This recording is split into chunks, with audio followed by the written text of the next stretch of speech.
Matthew 7:7. Ask and you will receive. Search and you will find. Knock and the door will be opened to you. Ang ating pag-aaral, pinamagatan natin, attract blessings. Paano ba inaakit natin, lumapit sa atin ang mga pagpapala? Ama namin, salamat po dahil kayo'y Diyos na gustong mag-bless, magpala sa inyong mga anak. Ituro nyo sa amin ang tamang daan, saan kami lulugar, anong dapat namin gawin para kami tumanggap ng iyong mga pagpapala. Bless us, Father, enlighten us, strengthen us. In the name of Jesus, your Son, we pray with thanksgiving. Maraming mga tao, ang tanong nila, paano ba ako magiging blessed? Ang tanong pa ng iba, mas diretso, paano ba ako suswertehin? Bakit parang mailap sa akin ang kapalaran? Tapos parang ang dali-dali na lumapit sa iba. Pag sinuri natin yung mga buhay, pamamaraan ng pamumuhay ng mga taong maituturing na mapalad, pinagpala, blessed, may mga common denominator. At nasa Biblia mismo ang susi kung paano ang tao ay magiging blessed o tatanggap ng pagpapala. How to attract blessings? Be clean and tidy in your body and surroundings. Umpisang-umpisa yan. God is God of cleanliness. God is God of beauty. God is God of tidiness and cleanliness. Kung paano dapat malinis ang ating espiritu, ang kakambal kasi ng espiritu natin, katawan, the physical world, malinis din, maayos ang ating katawan, ang ating pangangatawan, at ang ating kapaligiran. It goes without saying, na kung ikay marumi at burara sa iyong kalusugan, sa iyong katawan, sa iyong kalinisan, madali ka magkasakit. At mahirap ma-blessed kung may sakit. Mahina ang iyong katawan, tinatamad ka, wala kang energy, wala kang drive. So dapat namumuhay ang tao sa paraan na siya'y palayo ng palayo sa mga infection, sa mga accidents, dala ng kapabayaan at karumihan at kaguluhan ng paligid. 2 Timothy 2:21, all who cleanse themselves of the things I have mentioned will become special utensils, dedicated and useful to the honor of the house, meaning the Lord, ready for every good work. So to be ready for every good work, which is also equivalent to be ready to become an instrument and a channel of blessing, which is also the same as to be ready to be the recipient of blessing, one is to rid themselves of all of those filth, all the disorderliness, and all the dirt mentioned in many verses in the Bible. Kaya nga ang kalinisan ng katawan, ng pamamahay, ng kapaligiran at kaayusan nito kasama sa pag-attract ng blessings. Paano ka naman dadapuan ng kapalaran kung ang gulo-gulo, ang dumi-dumi, ang baho-baho, mga kabaligtaran ng katangian ng Diyos? Another way to attract blessings is be orderly and organized, as we have already introduced. Kailangan maayos ang lahat. Ang bahay natin, alam natin kung saan nakalagay yung mga gamit natin. Sa mesa mo, sa drawer mo, alam mo kung nasa ang mga gamit. Hindi halo-halo, gulo-gulo. Kukuha ka ng damit, natusok ka na ng aspilin, natusok ka na ng gunting, napasok ka na ng kawali, kasi yung kawali mo pala, kadikit na nung ginagawaan mo, magulo.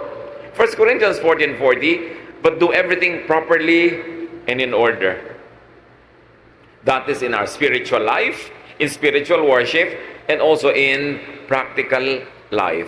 God is God of order. Hindi nagbubungguan ng mga planeta, may kanya-kanya silang speed, kanya-kanyang direksyon, kanya-kanyang tinatahak na landas.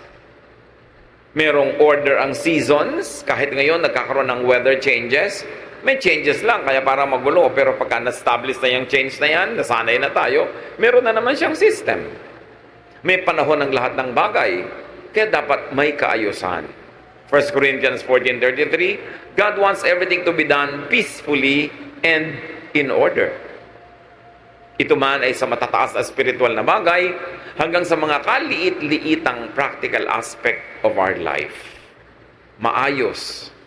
Merong predictability, merong system, hindi magulo. Ganyan din, kahit nagnenegosyo ka, maayos ang iyong record keeping, maayos ang iyong balancing ng iyong funds, maayos ang pakikitungo mo sa iyong mga kapwa manggagawa o manggagawa, sa iyong mga kliyente. Kasi pag magulo, hindi ka nakakapag-deliver on time, gulo-gulo ang iyong inventory, paano uunlad ang iyong negosyo? Be positive. And this is very important. Think positive. Be optimistic. Tuwing tayo'y nag-iisip ng negative, ng masama, ng nakakatakot, nakaka-discourage, tatandaan niyo mga kapatid, meron kayong option na yung kabaligtaran nun ang isipin. Na imbes na yung nakakatakot ang isipin, isipin yung kapayapaan sa pananalig sa Panginoon.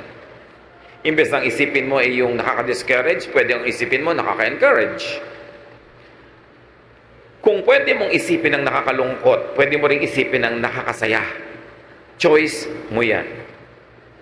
Mark 11:24, everything you ask for in prayer will be yours if you only have faith. This is full of meaning. Lahat daw ng hinihingi mo sa panalangin ay magiging sayo, mapapasayo kung nananalig ka. Ang akala ng iba, ang prayer, yun lang inuusal ng bibig. Yung Lord, magpe-pray na po ako, ito na po ang prayer ko, amen, at yun ang prayer. That is verbalized prayer, only one of the many forms of prayer. But thoughts, words, and attitude are prayers too. Sa palagay nyo ba, kinaklasify ng langit yung prayer na sinasabi ng iyong bibig na merong ending na this I pray in Jesus' name? Inihihiwalay niya ba yon sa mga isipin na pumapasok sa iyong utak? Sa mga iba pang salitang namumutawi sa iyong labik at sa iyong ugali? Lahat yan, prayer. At sabi, di ba, pag hinihingi mo at naniniwala ka, ibibigay sa iyo. Kaya yung iba sabi, ako, ang hirap ng pera. Mahirap ang kumita ng pera. Siguradong hirap yan sa pera. Kasi sinasabi niya, prayer yun.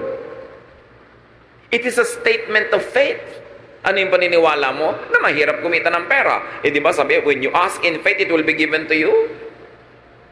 Kaya pag sabi mo, yung biyanan ko, wala nang hope yan. Yun nga nangyayari, nawawalan ng hope. Because that is your prayer.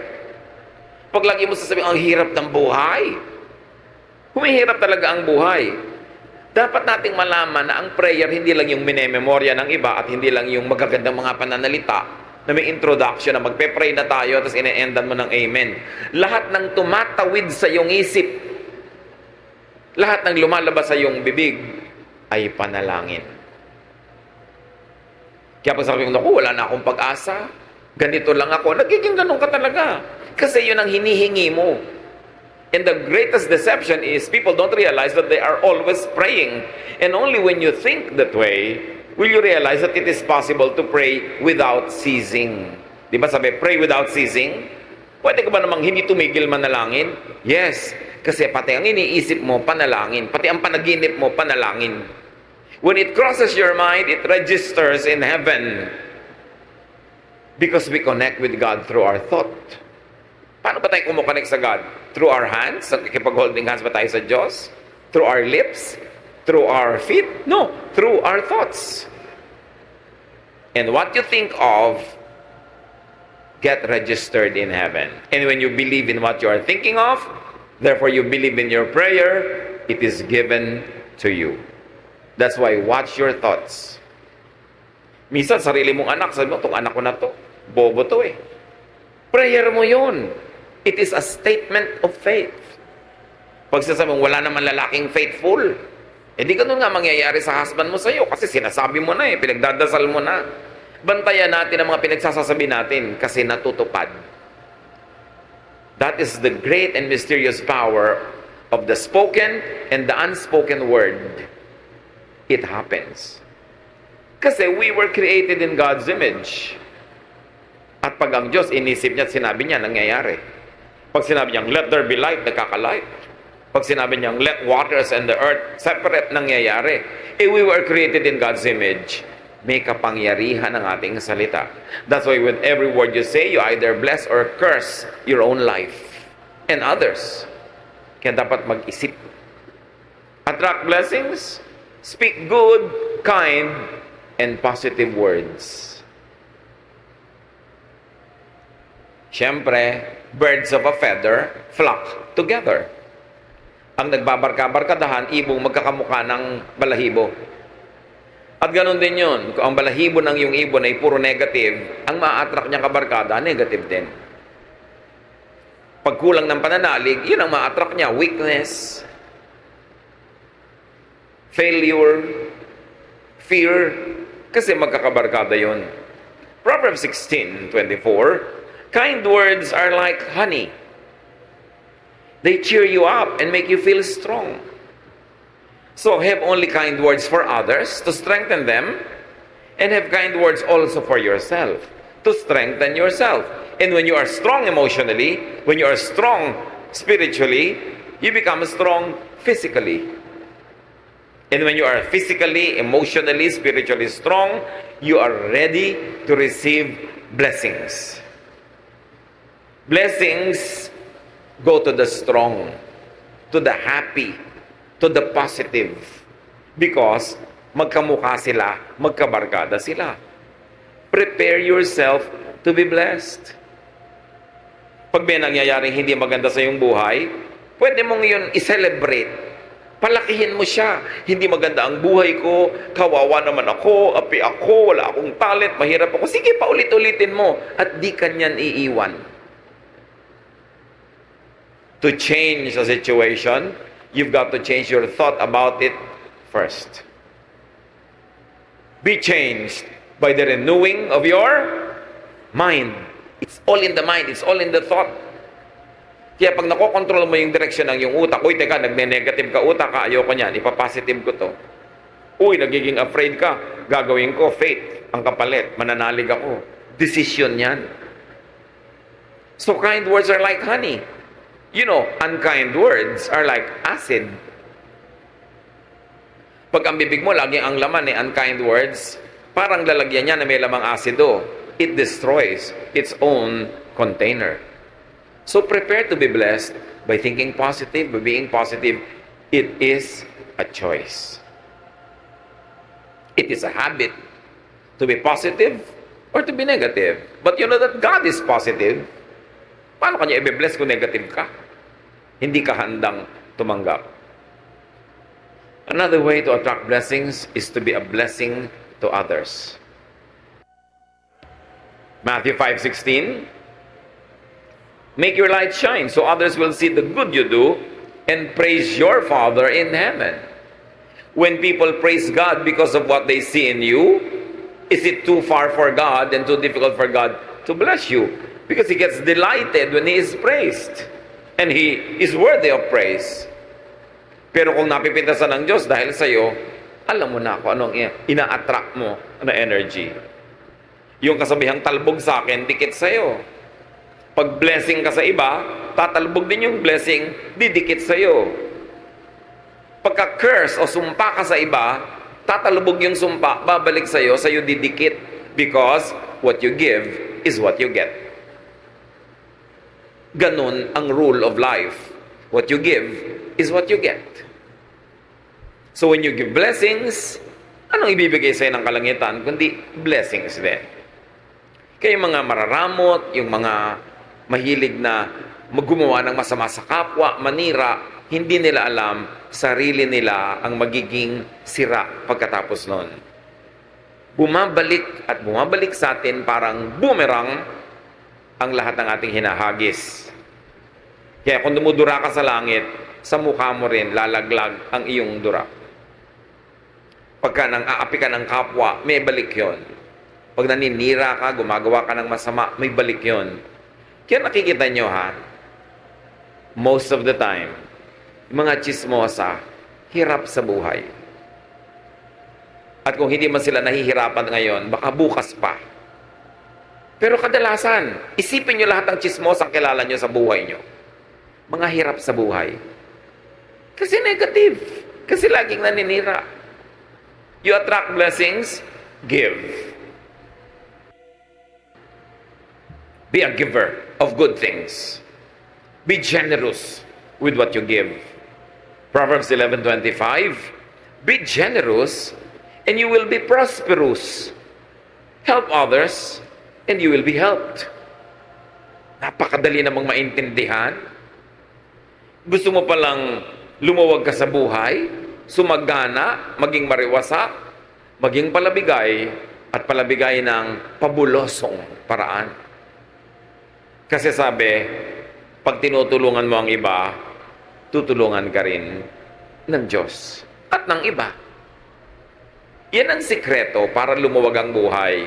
Huwag kang maramot. Nakikita niyo yung mga mararamot? Mga hirap na hirap din sa buhay. Kumisan ang damot-damot, laging nanlalamang, nakakaipon ng konting pera, tapos biglang isang grabeng sakit, ubos ang pera. Nagbabalansi lagi. God is the greatest accountant. Laging may debit, may credit, laging may balance. At binabalansin ng langit ang lahat ng negative na binibigay natin sa kapwa at sa mundo. At ganon din ang positive. Ibinabalik. What you give is what you get. Yan ang rule ng kalangitan. And you keep what you give away. Parang baligtad, pero ganon talaga. You lose what you are trying to selfishly keep for yourself. But what you try to give comes back to you. And even if it doesn't come back to you the moment you give it, the mere fact na may ibinigay ka, ibig sabihin na una ka nang tumanggap. Kaya pwede ka na magbigay. Kaya kahit hindi ibalik yon, panalo ka na rin kasi may naibigay ka nga. Ibig sabihin, may natanggap ka na noon pa. Kung hindi, wala ka namang ibibigay. You attract blessings, be industrious. Kailangan masipag. Pag kami nagtatanong sa akin, young person, namimili kung sinong papakasalan among several choices, everything being equal, anak, sasabihin ko, tingnan mo kung sino yung masipag. Yung masipag, malayo yan sa gutom, lalo't smart. Pero kahit guwapo, tamad, gutom yan, at pag kumakalam na yung sikmura mo, hindi ka tayo magugwapuhan dyan. Kailangan masipag. Masarap kasama ang masipag. Magaan kasama. So, be industrious. You want to attract blessings? Alam nyo, God is God who works. Sabi niya, 6 days you should labor, and the 7th you should rest. So, 6 days of work, bago ka magkaroon ng 1 day of rest. Hindi katulad naman ng iba, 6 days of rest, 1 day rest pa rin. Walang work, tapos gusto magkapera. Work well. It's not enough that you work well. Para yung quality ng trabaho mataas. Nakakalungkot naman, ang sipag-sipag mo nga, pero napakaliit naman ang sweldo doon sa pinagtatrabahuhan mo. Dapat humanap ka ng iba na yung sipag mo masusuklian ng tamang katumbas na sweldo o kita o tubo. Kasi marami naman masipag, kaya lang hindi smart. Nagasgas na, napagod na, namatay na katatrabaho, pobre pa rin. Kasi yung kanyang ginagawa, hindi sapat yung kinikita niya sa kanyang pagod. Dapat sapat para sulit. Kung magtatrabaho ka ng 7 taon, 10 taon, 50 taon, dapat mas marami kang kinita kaysa nagtrabaho ka rin ng ganung kahaba na ang konti-konti ng kinita mo. Be productive. 1 Thessalonians 4:11. Try your best to live quietly, to mind your own business, and to work hard, just as we taught you to do. So, hard work. Focus on what you do, not on what others do. Pag lagi kang nanonood sa buhay ng iba, hindi ka makakapamuhay ng sarili mong buhay. Kailangan nakafocus ka sa ginagawa mo, hindi sa ginagawa ng iba. Then you can go deep, and you can go high, and you can go wide, and you will achieve more. 2 Thessalonians 3:10, we also gave you this rule. If you don't work, you don't eat. Naku, kung ang mga Kristiyano lang, susundin ito, karami ka mag-anak na ililibing sa gutom bukas. Pero mahilig kasi tayo magpremyo sa tamad. Bakit yung tamad? Laging sinusuportahan. Tapos yung masipag, ang pinaparusahan, sa kanya ipinapasan ang lahat ng gastusin ng mga tamad. Ito ang turo sa Biblia. Hindi ka nagtatrabaho, die. Mamatay ka sa gutom. Liban nila ikay sobrang tanda na, sobrang bata pa, o sobrang may sakit. But if you're able-bodied, you should feed yourself at least. Hindi mo dapat inaasa sa iba ang kakainin mo.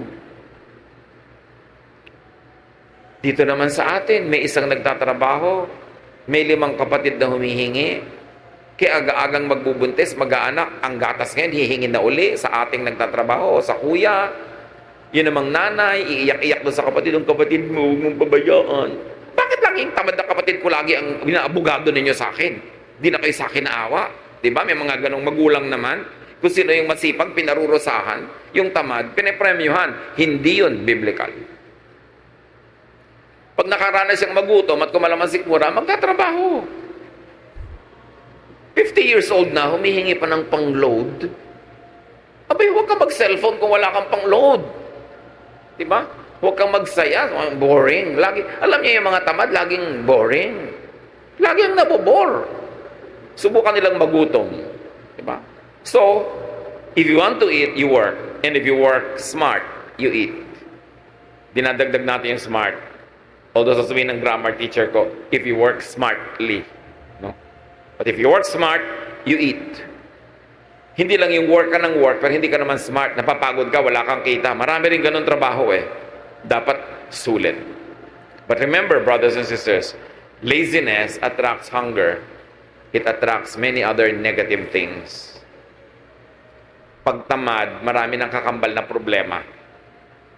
At dahil tamad, laging nabobor. Hindi kasi busy. Pag nabobor, iimbento ng mga kabalbalan. At usually, magastos ang bunga ng kabalbalan. Napapaaway, naglalasing, asawa ng maaga. May mga kakambal na mga problema, yung pagiging tamad. Kaya dapat ang tao busy lagi para mawala siya ng oras sa kabalbalan. Because an idle mind is the devil's workshop. If the devil see you doing nothing, he will put you to work. And definitely, ang magagawa mo, pampagulo ng buhay. Attract blessings, be appreciative. Be thankful, be grateful. Kasali yan.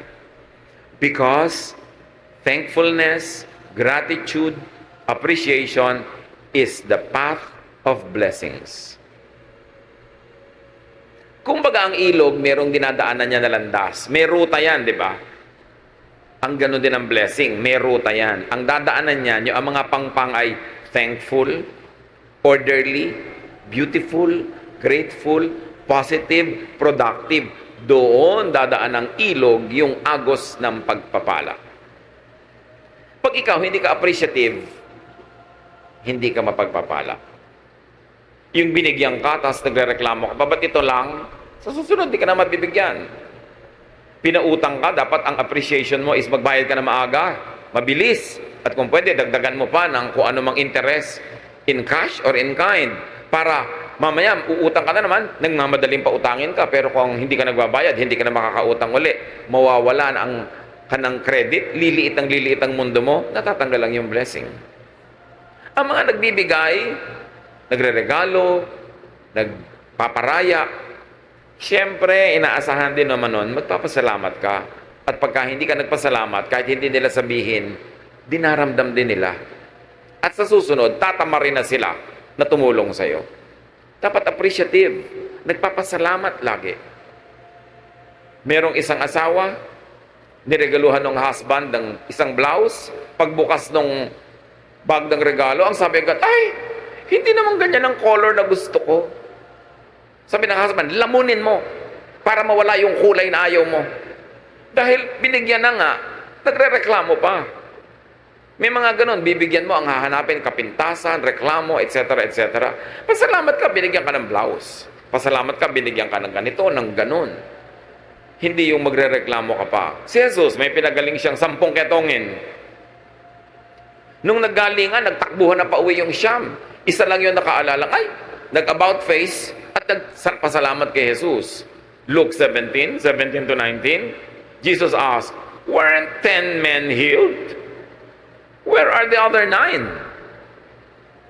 Why was this foreigner the only one who came back to thank God? Then Jesus told the man, you may get up and go. Your faith has made you well. Sa 10 pinagaling, isa lang yung na-affirm na-confirm at na-cement yung kanyang paggaling. Yung Siyam, hindi natin alam kung bumalik ulit yung ketong nila. Pero isa lang ang in-affirm ni Lord. Kasi isa lang yung nagpasalamat. Mapagpasalamat tayo dapat. Pagka ikay nakakatanggap, bigay ka agad. Sa nagbigay sa'yo o sa ibang nangangailangan, ganun ang pagpapasalamat. Hindi susuluhin mo lang. At magpapahayag ka talaga ng thanksgiving. Gano'ng karami pa ngayon ang nagpapadala ng thank you card, kahit sa text. Hindi yung pagka nabigyan ka na, nakalimot ka na. Pagka masaya, nakakalimot, pag lang malungkot, nakakaalala. Ang mangyayari, masisira ang papel mo. Hindi ka na kakatuwaan ng iyong kapwa. And you know, we all need help to succeed. We need help in the beginning and in the end. But people help only those that they like. So pag nadala sa'yo, hindi ka appreciative, hindi ka nagpapasalamat, wala man lang mahita at mapala sa'yo sa kagagawa sa'yo ng mabuti, mauubos ang gumagawa sa'yo ng mabuti, liliit ang iyong mundo at mawawala ang iyong mga blessing. Matthew 7:7, ask and you will receive. Search and you will find. Knock and the door will be open to you. But remember, you ask, seek, and knock with your thoughts, with your words, with your actions. Lahat yan, prayer. Kahit hindi ka mahilig sa formal prayer, group prayer, corporate prayer, kung ang thoughts mo lagi, words mo at buhay, ay nakasang-ayon sa mga katuruang ito, nagdadasal ka actually. At dinidinig ang iyong dasal. Remember, you attract what you think of. Pag ayaw mo, huwag mong isipin. Kasi oras inisip mo na, pupuntahan ka niya. Ayaw mong matakot, huwag kang mag-isip ng nakakatakot. Huwag kang manood ng nakakatakot. Huwag kang makinig ng nakakatakot. Kasi oras na pinapasok mo yan sa utak mo, hindi ka na niya lulubayan, lagi ka niyang tatakutin. Pagka ayaw mong ma-discourage, huwag kang makipagkwentuhan sa nakaka-discourage na tao. Kung ayaw mong makaladkad ka sa mga gulo at chismis, huwag kang makipag-usap sa mahilig sa chismis. You attract what you think of. Kaya yung lagi mo iniisip, may sakit ka, natatakot ka, mamaya may sakit ka na nga. Isipin mong malusog ka. Because ang iniisip is a declaration of faith. And when you believe in it, it will happen. Ganun ka-powerful ang ating mind. Kasi mind of all our body parts, mind is the throne of God. Doon talaga nakatira ang Diyos. At yun ang inaagaw ni Satanas, yung mind mo rin. Gusto niyang tumira din siya doon para yung mga isipin niya ang pumasok sa isip mo, yung mga pananakot niya, yung mga panggigipit niya, pagpapahirap niya, pag-aakit niya, utak ang pinag-aagawan. Kaya dapat iluklok natin sa ating utak ang Diyos. Hindi si Satan. Hindi mga negative, hindi mga nakakatakot, hindi mga nakakasira ng loob. You attract what you think of, you attract what you say. Watch your language. What you say will come true. And you attract what you do. Yan ang mga prayer. Luke 6:38, give, and it will be given to you. A good measure, pressed down, shaken together, and running over, will be poured into your lap. For with the measure you use, it will be measured to you. Kung anong ibinibigay mo, yun ang tatanggapin mo. Kung paano ka magbigay, ganun ka rin paano tatanggap. So give, and you will receive. Be a blessing, and you will be blessed. Dear Lord, we thank you for these reminders. Salamat sa mga paalala nyo na hindi naman mahiwaga para mabless. Itinuro nyo sa inyong salita kung paano kami mabibless. Buksan nyo po ang aming isip. At sa mga alam na namin, turuan mo kaming maging masunurin, that we do not resist your word when we hear it. That today as we hear your word, we do not harden our hearts as in rebellion. kundi maging teachable kami. And we should be willing to change our ways, to change from negative to positive, from ungrateful to grateful, from unloving to loving, from unhappy to happy. Teach us, Lord, to pattern our thoughts after the thoughts of your Son, Jesus. Madisiplina namin ang aming isip at ang aming bibig, at tumindig kami lumugar kung saan dumadaan ang agos ng iyong pagpapala. Pagbulay-bulayan natin naman ito, mga kapatid, kung paano i-apply sa ating personal life. Meditate on it for a minute. Think about what this message is telling us and decide to heed the word of truth, truth that liberates and empowers. Be alone with the Lord in silent reflection.